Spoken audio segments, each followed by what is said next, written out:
1, 2, 3, voilà. Bonjour à tous.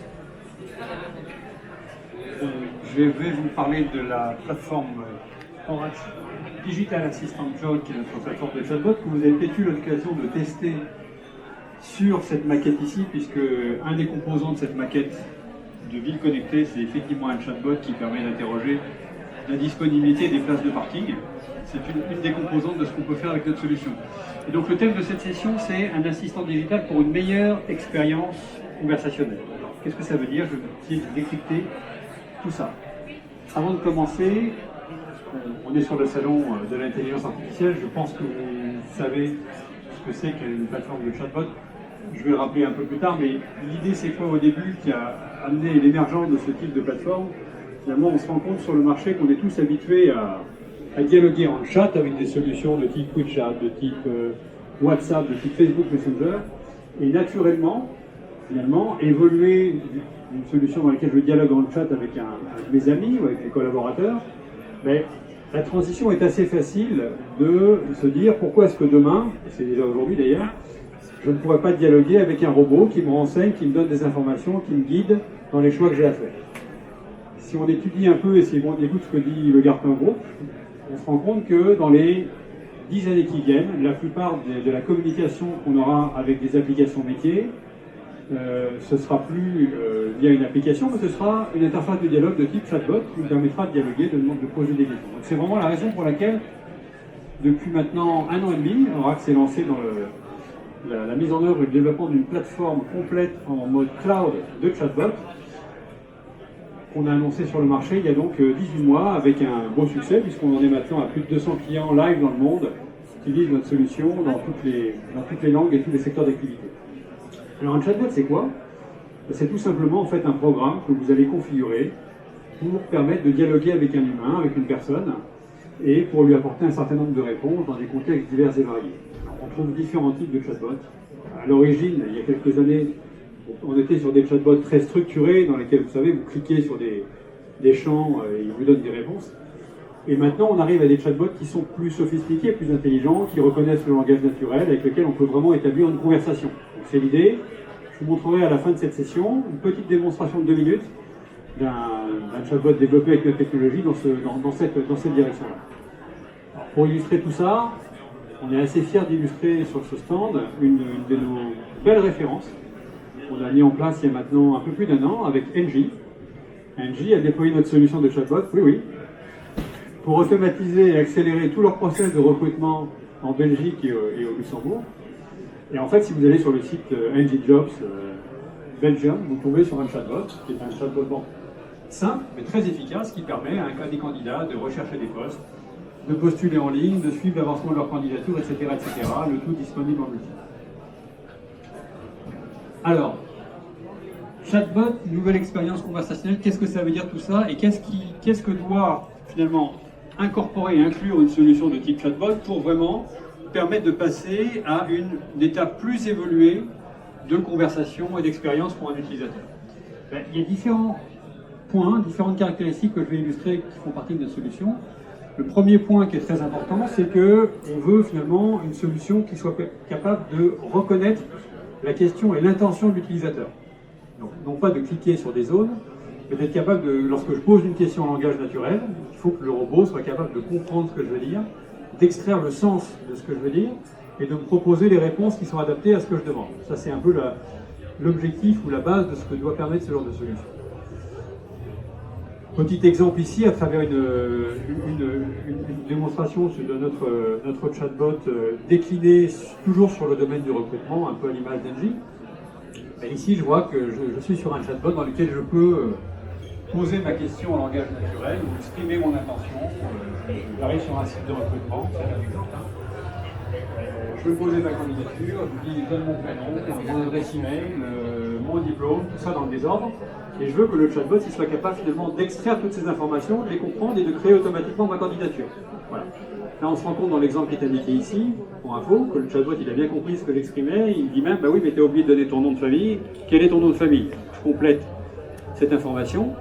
Et une fois que je l'ai complété, le chatbot finalement va résumer dans la fenêtre de dialogue qui est ici l'ensemble des informations qu'il a compris. il va me demander de confirmer, et ensuite, une fois que la candidature est enregistrée, il va la passer au back-end, au système de recrutement, en l'occurrence chez Engie, c'est un système qui s'appelle Taleo, qui va enregistrer ma candidature. Voilà, donc ça, tout ça, c'est pris en charge complètement par le robot. Donc ça, c'est vraiment un point extrêmement important, être capable de reconnaître le langage naturel et comment ça se configure dans la solution. J'ai voulu vous montrer de façon très pragmatique comment ça marchait. Ici, vous avez l'écran de configuration de la plateforme de Chatbot Oracle. Pas sur un cas de recrutement, sur un autre cas qui est un cas de réservation de billets d'une compagnie aérienne. Bon, c'est en anglais, ça pourrait être en français, hein, notre solution est totalement multilingue. Et je vois que finalement, c'est très simple, hein, comment ça fonctionne. Je décris sur la gauche ce qu'on appelle des intentions. Ces intentions, ça ne demande aucune connaissance informatique pour les configurer. Hein. Les intentions qui sont indiquées ici, on est dans un cas du Imaginaire France, qui met en place un chatbot, et j'ai une intention qui est book a flight, réserver un vol. J'ai une intention complaint, déposer une requête ou aller me plaindre de quelque chose, etc. etc. J'ai une intention du type Q&A qui est interroger ou poser des questions en langage naturel. Et devant ces intentions, si je clique sur l'intention book a flight, je décris ce qu'on appelle des entités. Les entités, c'est quoi? C'est des éléments que le robot va extraire automatiquement de la conversation. D'accord? Et devant tout ça, pour permettre au robot de s'entraîner et d'être efficace, je lui donne des phrases exemples, des questions que l'utilisateur peut être amené à poser. Donc ce sont juste des exemples. Et j'entraîne, grâce au bouton Train qui est en haut à droite de l'écran, le système sur les différentes phrases exemples que je lui ai données. Donc on fait appel, on package dans la solution des algorithmes de deep learning et de machine learning pour permettre d'être efficace et de faire tout ça. Donc voilà. C'est vraiment le seul travail qu'il y a à faire pour décrire des intentions et des entités. C'est quelque chose qui est tout à fait accessible par les non-informaticiens et que vous allez pouvoir utiliser ensuite pour déployer votre chatbot. Deuxième point qui est au moins aussi important lorsque je mets en place ce type de solution, c'est de se dire à qui je vais m'adresser, quels sont les personas auxquels je vais faire en sorte de vouloir que mon chatbot s'adresse. Est-ce que ce sont des clients? Est-ce que ce sont des employés? Comment vont-ils se connecter? Via une application mobile? Via une solution de messagerie instantanée? Est-ce qu'ils vont vouloir s'adresser au chatbot en parlant, en tapant du texte, etc. etc.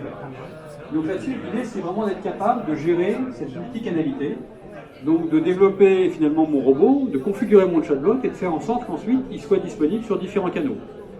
Donc dans notre solution, on a volontairement packagé ces différents canaux de façon prête à l'emploi pour que lorsque vous choisissez de configurer un chatbot, vous puissiez ensuite dire, tiens, mon chatbot, je veux qu'il marche avec un assistant vocal de type Alexa, je veux que tu me le mettes dans un portail d'une application métier Oracle ou pas Oracle, je veux pouvoir l'interroger via du Slack, etc., etc. Donc on a vraiment dans notre plateforme, je vous montre par l'exemple, cette brique, là je suis encore sur la partie administration de la plateforme, cette brique qu'on appelle Channel, qui vous permet, une fois que vous avez configuré votre robot, de dire, voilà, rends-toi disponible, ou je publie finalement le robot sur les différentes plateformes du marché, et je le rends disponible sur ces différents canaux.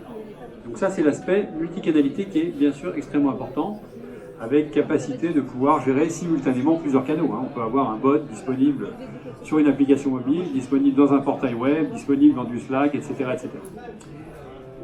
Troisième point qui est très important aussi, c'est l'idée de se dire, si on veut un robot qui soit intelligent et qui ne soit pas juste limité à quelques critères, d'élargir finalement le champ d'action que le robot va traiter et qui donner la possibilité d'adresser un périmètre de questions très large.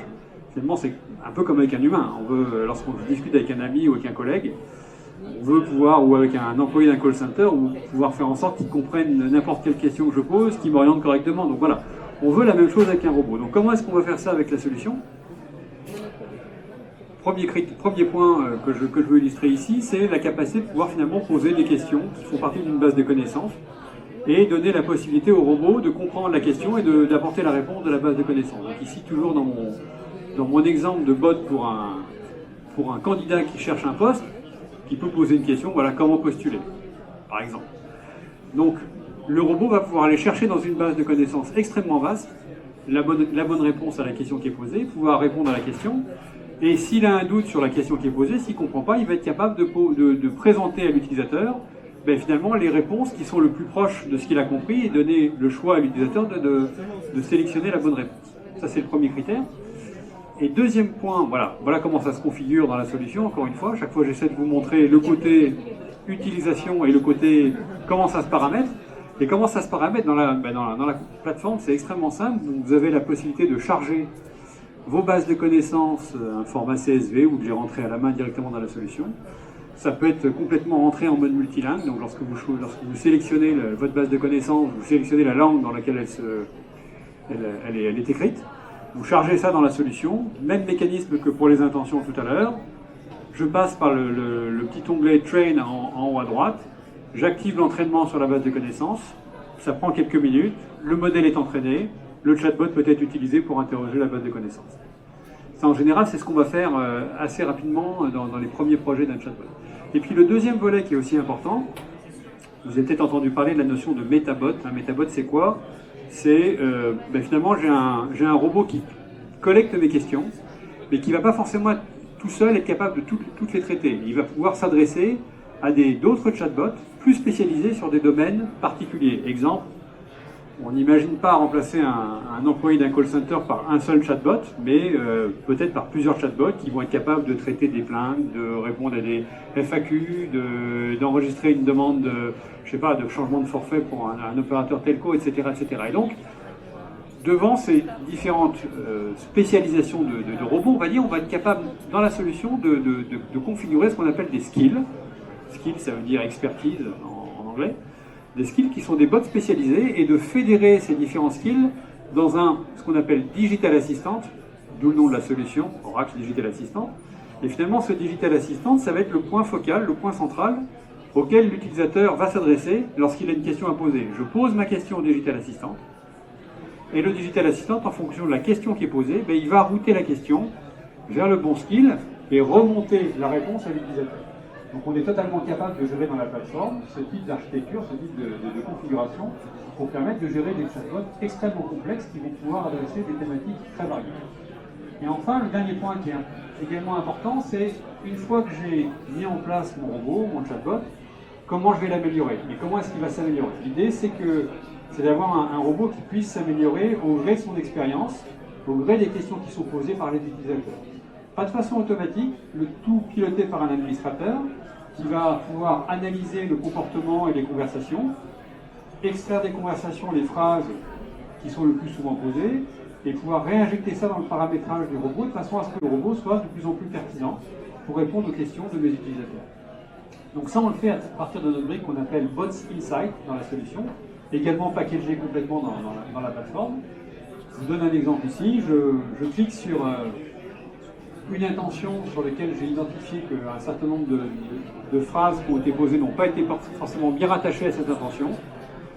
Je zoome sur les phrases qui sont concernées et en cliquant simplement sur ces phrases-là, je peux les réinjecter et les rattacher à la bonne intention. Et on les voit réapparaître rattachés à la bonne intention dans la configuration. Donc, tout ça, c'est un mécanisme simple aussi qui permet à l'administrateur d'analyser le comportement des utilisateurs sur la plateforme et de modifier le paramétrage pour rendre le robot plus intelligent. Un petit exemple peut-être pour illustrer tout ça. Donc là, voilà. Attendez, j'ai juste pas de session. Rizal, tu peux basculer le son sur le... changer de mon micro. Donc,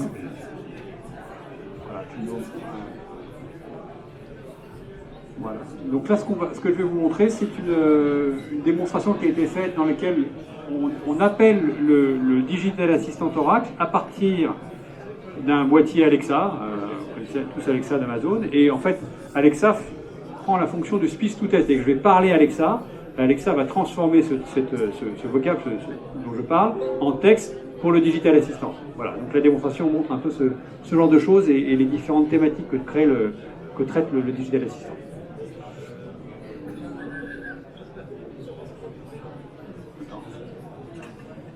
Alexa, demande à Assistant Oracle quel est mon solde.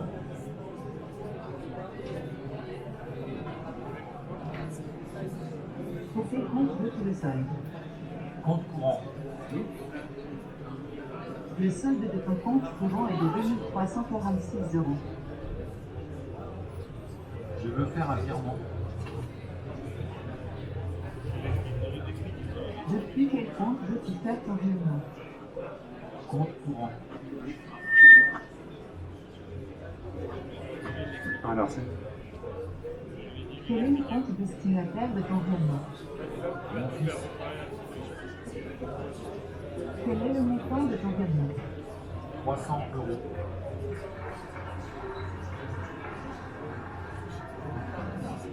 Confirme-t-il ton virement de ton compte courant vers Alexis?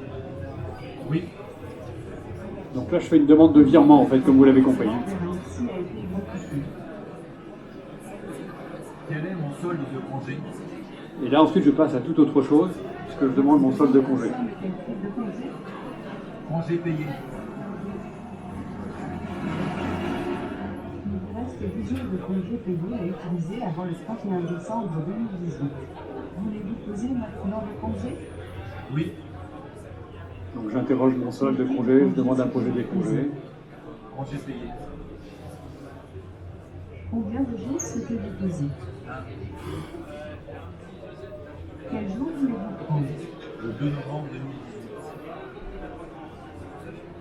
Votre demande de congé pour le 2 novembre 2018 a bien été enregistrée. As-tu besoin d'autre chose? Oui. Quelle est ta Ouais. question? Et là, la troisième phase de la démo, c'est que je demande, voilà, je dis juste que je suis malade et je demande à qu'est-ce que je dois faire lorsque je suis malade dans l'entreprise. Veux-tu avertir l'entreprise que tu es malade? Oui. La notification de votre arrêt vers ton responsable RH, Mr. Romaria, vient d'être envoyée. Veux-tu que je prévienne ton manager pour toi? Oui. La notification de ton arrêt vers ton manager, Madame Magali Pommier, vient d'être envoyée. As-tu besoin d'une assistante sociale? Non. As-tu besoin d'autre chose? Non, merci. Merci et bonne journée. Voilà, donc cette démo avait pour but de vous illustrer le Digital Assistant en pratique avec un périmètre assez large puisqu'on est passé de la demande de congé à l'interrogation du solde bancaire jusqu'à la déclaration maladie. Donc le tout en faisant appel à différentes skills développées avec le Digital Assistant. Et donc on est vraiment dans cette trajectoire où on a débuté nous-mêmes il y a quelques années cette plateforme de chatbot pour arriver maintenant à une solution qui est extrêmement mature et qui permet de traiter justement ces différentes problématiques et le tout à la main des métiers puisque vous avez vu que la solution est facilement appréhendable par des gens qui ne sont pas des informaticiens et c'est un point aussi extrêmement important de la plateforme. Je me tiens à disposition s'il y a des questions ou si vous voulez en savoir plus. Merci.